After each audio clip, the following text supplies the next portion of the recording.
Tonight, runway horror. A Frontier Airlines jet taking off in Denver strikes a person walking on the runway. We're stopping on the runway. We just hit somebody. We have an engine fire. Passengers on board evacuated. I'm Sarah Rabakowitz in Denver with new reporting on what we know and how this could have happened.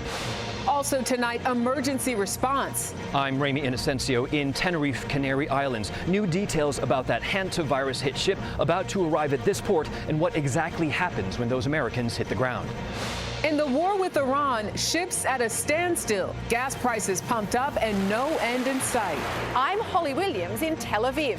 The U.S. and Iran exchanged fire this past week, why the Trump administration insists the ceasefire with Iran is still holding. Renovator in chief. I'm Aaron Navarro at the White House. Grand monuments, controversial makeovers, why President Trump is racing to make his mark on the nation's capital. Weekend weather. Storms for some, sunshine for others. I'm meteorologist Andrew Kozak with what you need to know about the Mother's Day forecast. All that, plus Chicago's conclave kids.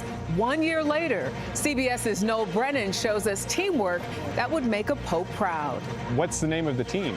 It's called Team 14 because Pope Leo is the 14th pope named Leo. This is the CBS Weekend News from New York with Jerika Duncan. Good evening, everyone, and thank you so much for joining us on this Saturday. We begin tonight with the search for answers after another scary moment at an American airport, this time Denver. It happened when a Frontier jet taking off Friday night struck and killed a person on the runway. The pilots aborted takeoff after reporting an engine fire, and passengers, well, they rushed to evacuate. CBS's Sarah Rabakowitz of our Denver station is there for us with the very latest. Sarah, good evening.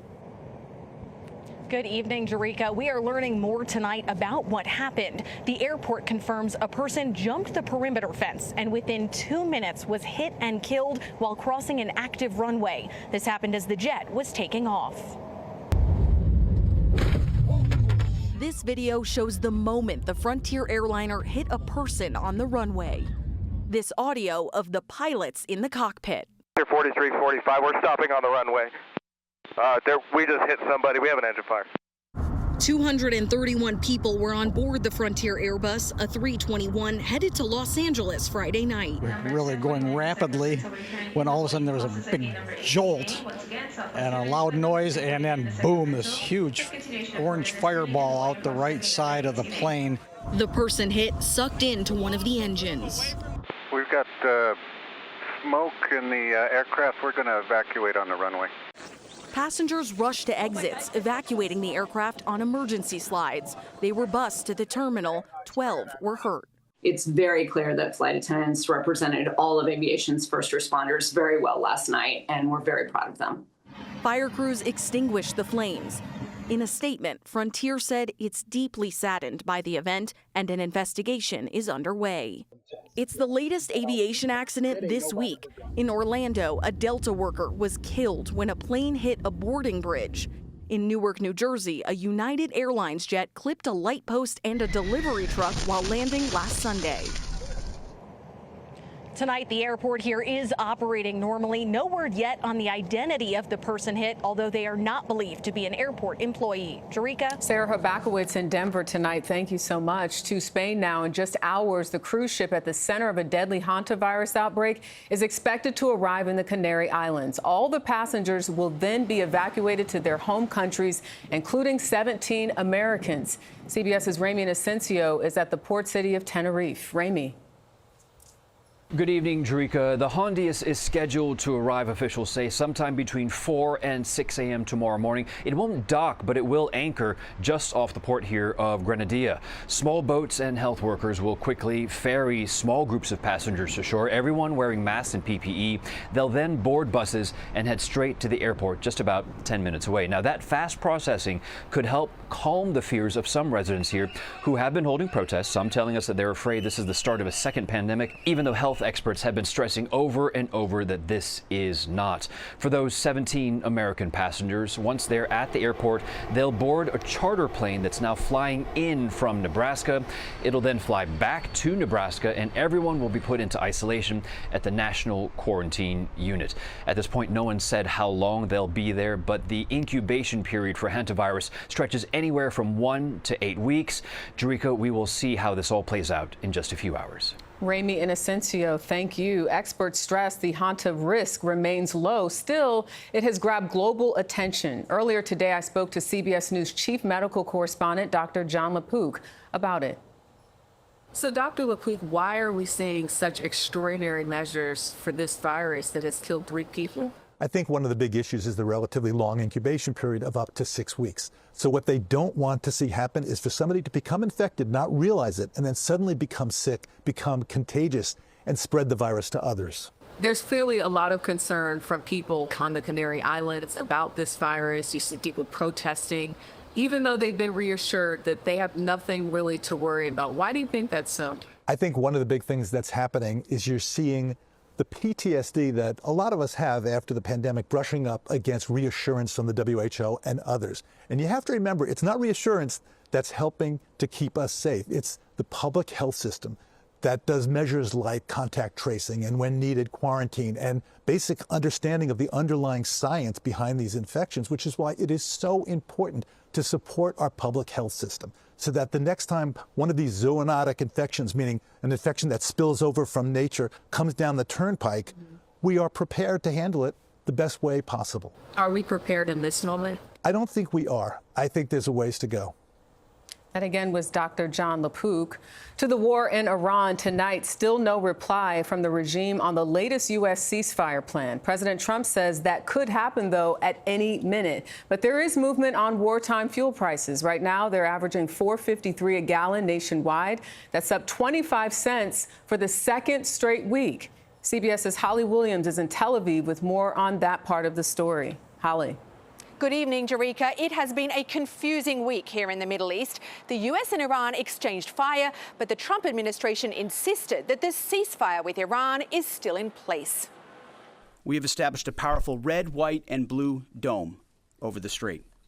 The Trump administration launched Project Freedom this week, a military operation to reopen the Strait of Hormuz, the narrow waterway that used to carry around 20% of the world's oil. American destroyers are on station, supported by hundreds of fighter jets, helicopters, drones, and surveillance aircraft. 2 American-flagged commercial ships transited the strait safely, despite Iranian attempts to disrupt the mission with missiles and drones. But less than 2 days later, President Trump said the operation was paused to work on a complete and final agreement with Iran. More than 1,500 ships remain stranded by Iran's de facto blockade. It's going very smoothly, and we'll see what happens. They want to make a deal. On Thursday, 3 American destroyers came under attack by Iran as they transited the Strait of Hormuz. The U.S. retaliated. Iran called it a reckless military adventure. And yesterday, the U.S. military said it disabled 2 Iranian tankers trying to breach an American blockade of Iran's ports. The Iranians are pretty clear about their red lines. Dr. H.A. Hellier is an expert in Middle Eastern security. Do you think that the Iranians are slow-walking negotiations because they believe they have a strategic advantage? It's really difficult to tell if they are purposely delaying or if they are simply reacting to the very erratic kind of engagement from Washington on the negotiations. President Trump vowed to carry out more attacks on Iran if it doesn't agree to a peace deal quickly. But Jerika, Iran said it does not pay attention to deadlines and is still reviewing the U.S. proposal. Holly Williams reporting from Tel Aviv. Thank you. It is Victory Day in Russia, honoring the Soviets' defeat of Nazi Germany. Now, it's usually a display of military might, but with the war in Ukraine dragging on, this year's parade in Red Square took place without tanks, without missiles, and other heavy weapons. Russia blamed the threat of Ukrainian attacks. Today, President Trump spent the day at his golf club in Sterling, Virginia. It's the site of a live golf tournament. Last week, the president attended the PGA event at his private course in Doral, Florida. The president is also focused on public spaces. CBS's Aaron Navarro is at the White House to explain. Aaron, good evening. Good evening, Jerika. President Trump took time this week to inspect his renovations on the National Mall, one of the many changes he's making around the Capitol in his second term. Making progress, huh? President Trump is overseeing a sweeping overhaul of some of Washington's most treasured landmarks. And this week, he shot back when asked why he'd focus on these projects. You know why? Because I want to keep our country beautiful and safe. That's such a stupid question. From the White House Rose Garden patio and its white stone that the president said can be blinding. The white reflects the sun, so you don't, although it does go in my eye right now, I noticed. To the demolition of the East Wing for a ballroom. If you hear any pounding noises, the pile drivers are out. These projects have grown in size and cost. The ballroom's original price, $200 million, privately funded, has doubled. And this week, Republicans propose taxpayers pay $1 billion for security features. Critics claim the president has skipped standard channels of approval. It's not always just what you're doing, it's how you're doing it. Historic preservation lawyer Michelle Arcari Rose. In a corporation, you've got an CEO who's going to be dictating things, and you're answering to shareholders. The federal government is different, and it's based on community. The projects go beyond the White House. The reflecting pool on the National Mall is now getting a new coat of paint. And now we actually picked the color. It's called American Flag Blue. One other paint job, a new Air Force One in Trump's preferred colors. The Boeing luxury jet, a gift from Qatar, is expected to arrive this summer. By July 4th. Yeah, we think we're going to have it. Yeah, we do think we're going to have it. The White House says the president has full authority to make renovations and said the painting of the reflecting pool is maintenance and repair and does not need federal approval. Jerika? Aaron Navarro, thank you. Time to talk weather now. Tonight, millions nationwide are on alert for severe storms. This is Oklahoma. It has been in the bullseye of trouble all week long. So what is ahead? Let's check in with CBS News meteorologist Andrew Kozak in Philadelphia. Andrew. Springtime storms and severe weather continues, Jerika, carrying over from last week and into the weekend. We're still watching for heavy rain and potentially some localized flooding across the Gulf states, but it is the Midwest. Oklahoma, of course, as we showed you with the hail, the tornado threats, and that will continue into the day tomorrow. The tornado threats now start to cross over the Red River into northern Texas. The damaging wind, we could see that across a larger scale area as we get into the day on Sunday. Arkansas and Louisiana, and also hail. That is going to be once again a very big threat for places like Dallas to San Angelo. In fact, we'll time it out for you. By Sunday afternoon, storms continue on a line from Dallas to Temple, Waco, and Austin. We could be looking at, once again, some big severe weather chances for Texas for your Mother's Day. We're also watching heat building out west. This is going to be a very hot week ahead. 100 degrees in Vegas for your Mother's Day, 106 in Phoenix. Happy Mother's Day to all the mothers out there. If you're in the north and the northeast, mostly sunny to partly cloudy skies. Jerika? Good to hear. Andrew Kozak, thank you. Well, today we learned of the death of Hall of Fame baseball manager Bobby Cox. In the 1990s, Cox helped build the Atlanta Braves into a National League dynasty. His teams winning 5 NL pennants and the World Series back in 1995. Bobby Cox died in Marietta, Georgia. He was 84 years old. Straight ahead on the CBS Weekend News, mystery from the sea, the millions of creatures turning the California coast blue. What's causing it? And Magic Johnson's message to graduating college students today.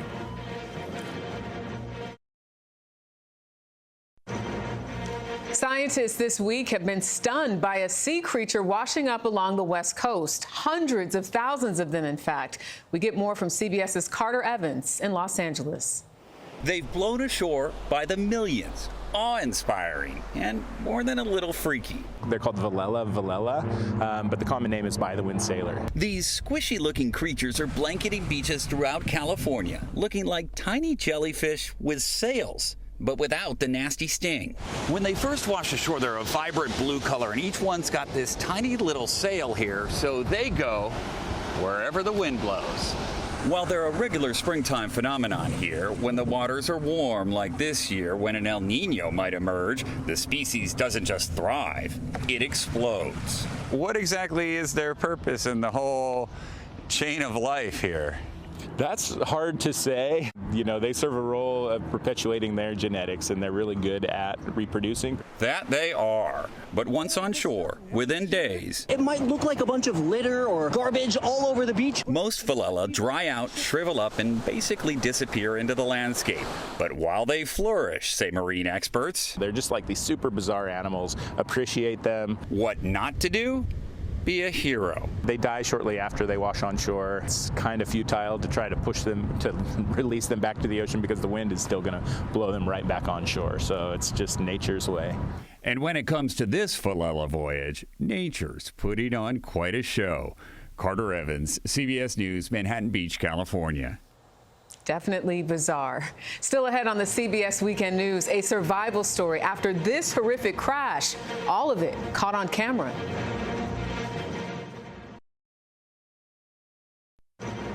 It is college commencement season, which means it's time for a little wisdom from some high-profile speakers. Today at Alabama Stillman College, Irvin Magic Johnson told students AI is not coming for your job, but those who know AI are coming for your job. And at Michigan's Hillsdale College, Erica Kirk urged grads to pursue truth, saying, what you seek in life, you will get. A 19-year-old Michigan woman is grateful to be alive and mostly well after surviving a car crash that split her car in two. It happened when a speeding driver crashed into her in a suburb of Detroit. The crash caught on surveillance camera, as you see right there. The front part of the car staying in the intersection, the back half rolling into a parking lot. Today, 2 college baseball teams got a do-over after this happened on Friday. That's Vanderbilt playing Mizzou. The Vanderbilt batter crushed it, but was it a home run? That's the question. It was so foggy, no one could really see where the ball landed. The umpires called it a ground rule double, meaning you can't run past second base. Play was suspended until today, of course. In Missouri, well, they won with a base hit 8-7 in the 10th inning. Next on the CBS Weekend News, we head to Chicago, where a group of Catholic students are on a mission. But first, a look back at this day in history. Navy Commander Richard Evelyn Byrd is about to join pilot Floyd Bennett on an historic journey. In Giant Fokker, they head for first flight over top of the world.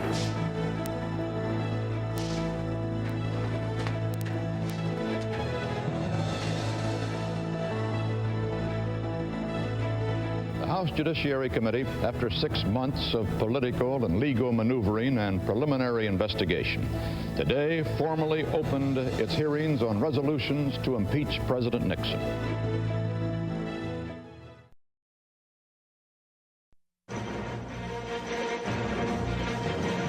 This week, Pope Leo XIV marked 1 year since his historic election from low-profile priest from Chicago to one of the most recognizable people on the planet. In tonight's Weekend Journal, CBS's Noel Brennan visited some of the Pope's biggest supporters.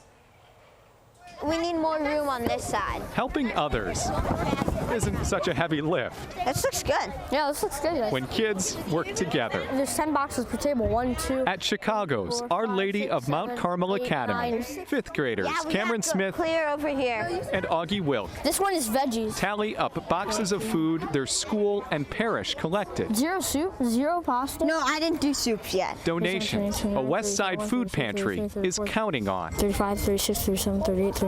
All made possible by a true team effort. So, what's the name of the team?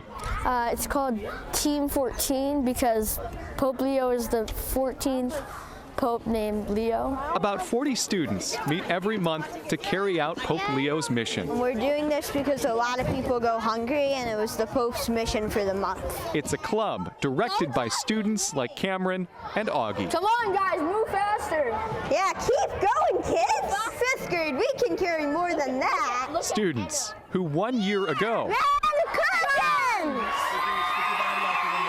became the Conclave Kids. Do you need to be humble? I think you got to be kind, respectful. Be a pope of the people. Their viral version of a papal election led to an invite from the Vatican and a trip to Rome to meet the real deal. Now we're going on stage. Now the Pope's shaking my hand. It was really, really cool. 1 year into Leo's papacy, students listened to his monthly prayers. Team 14 answers this month with an assembly line. Oh, we're getting close to the end. That fills an entire truck with food. This actually helps people. It makes a difference. Look behind you! Teamwork from kids who'd make a pope proud. Noel Brennan, CBS News, Chicago. I'd say they make the world proud. Well, that is the CBS Weekend News for this Saturday. I'm Jerika Duncan in New York. Have a great night, and we hope to see you back here tomorrow.